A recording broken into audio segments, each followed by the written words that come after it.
Hello friends, welcome to my YouTube channel. In this video I am going to show you how to delete Cameo Selfie on Snapchat.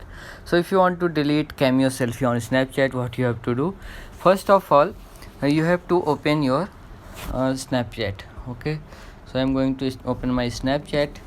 Okay, so when you open your Snapchat you will see like this. Now you have to click on your profile from the left side of your left side top corner. Okay, now here you will see like this. Now you have to click on this setting option.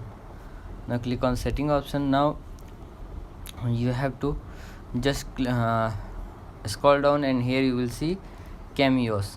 Okay, click on it, and here you will see this is my Cameo Selfie. So if I want to change the selfie, I can click on change my Cameo Selfie.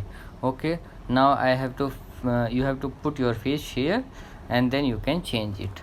Okay, and if you want to delete it, you have to just click on clear my Cameo Selfie. Click on it, and here you will see clear. Now your selfie will be cleared or delete. So like this you can delete Cameo Selfie on Snapchat. So if you like this video, please like my video and also subscribe my channel for more videos like this. Thanks for watching.